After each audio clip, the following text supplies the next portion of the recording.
اللہ الرحمن الرحیم۔ سبق نمبر 4 کے پارٹ 2 میں خوش آمدید۔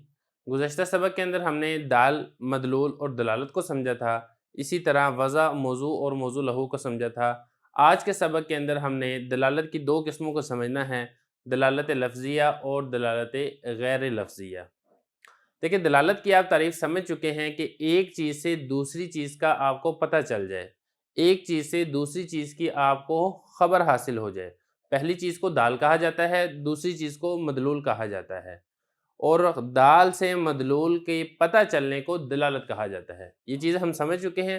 آج کے سبق میں ہم نے یہ سمجھنا ہے کہ دلالت کی 2 قسمیں ہوتی ہیں، ایک دلالت لفظیہ جس میں دال لفظ ہوتا ہے، دوسری دلالت غیر لفظیہ جس میں دال لفظ نہیں ہوتا۔ تو خلاصہ یہ ہے کہ دلالت کی جو 2 قسمیں ہیں یہ دال کے اعتبار سے ہیں کہ دال اگر لفظ ہے تو دلالت لفظیہ ہے، اور دال اگر لفظ نہیں ہے تو دلالت غیر لفظیہ ہے۔ تو یہاں پر آپ یہ چیز بھی سمجھ لیں کہ لفظ کہتے کس کو ہیں۔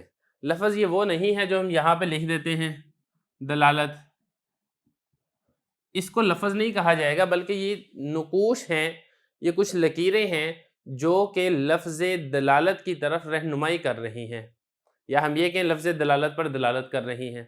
تو لفظ کس کو کہتے ہیں؟ لفظ اس کو کہتے ہیں ما یتلفظ الانسان، انسان جس کا تلفظ کرتا ہے، زبان سے جس کو ادا کرتا ہے، اس کو لفظ کہا جاتا ہے۔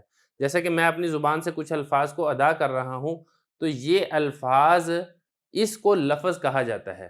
وہ نہیں کہ جو میں یہاں پر آپ کو لکھ کے سمجھاؤں گا، یا میں جس کو کاپی پر لکھوں گا، کتاب پر لکھوں گا، یا میں جس کو ٹیکسٹ میسیج سینڈ کروں گا، اس کو لفظ نہیں کہا جائے گا منطقیوں کی اصطلاح میں، بلکہ لفظ اس کو کہا جائے گا جو انسان بول کر ادا کرے، اس کو لفظ کہا جائے گا۔ پھر اگر تو دلالت ایسی ہے جو انسان کے لفظ سے سمجھ آ رہی ہے تو یہ دلالت لفظیہ ہوگی، اور اگر دلالت ایسی ہے جس میں لفظ کا کوئی کردار نہیں ہے تو یہ دلالت غیر لفظیہ ہوگی۔ مثال سے بات سمجھنی ذرا آسان ہو جائے گی، تو اس کی ہم دونوں کی کچھ مثالیں دیکھ لیتے ہیں جس سے آپ کو بات کا سمجھنا آسان ہو جائے گا۔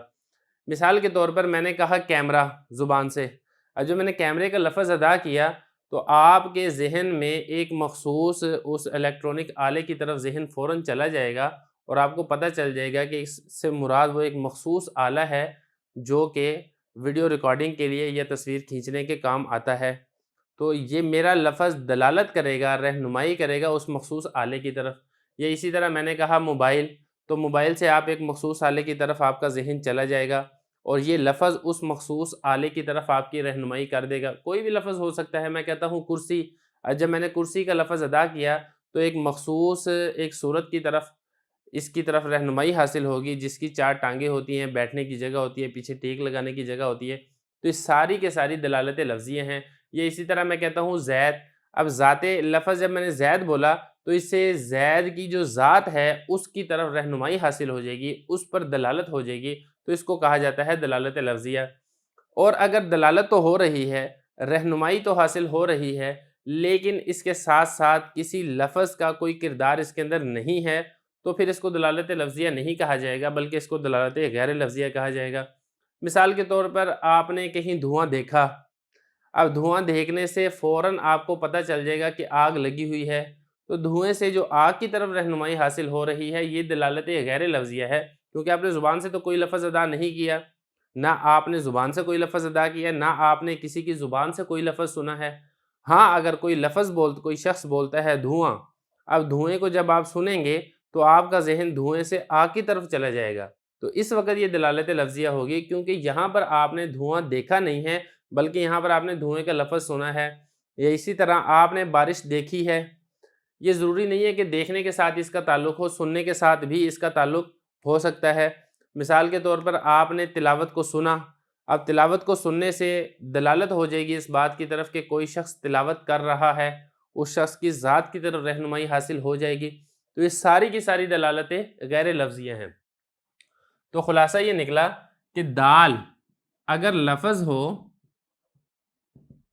اور لفظ بھی وہ جو میں لکھ رہا ہوں یہ نہیں بلکہ جو میں اپنی زبان سے ادا کر رہا ہوں، تو یہ دلالت لفظیہ ہے۔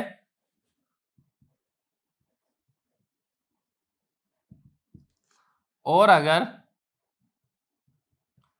دال لفظ نہیں ہے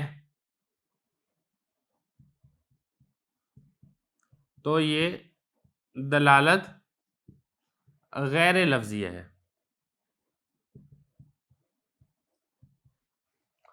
تو یہ 2 حصے ہم نے اس کے پڑھ لیے ہیں۔ اس کے تیسرے حصے کے اندر دلالت لفظیہ کی بھی 3 قسمیں ہیں اور دلالت غیر لفظیہ کی بھی 3 قسمیں ہیں۔ یہ ہم انشاءاللہ اگلے سبق کے اندر سمجھیں گے۔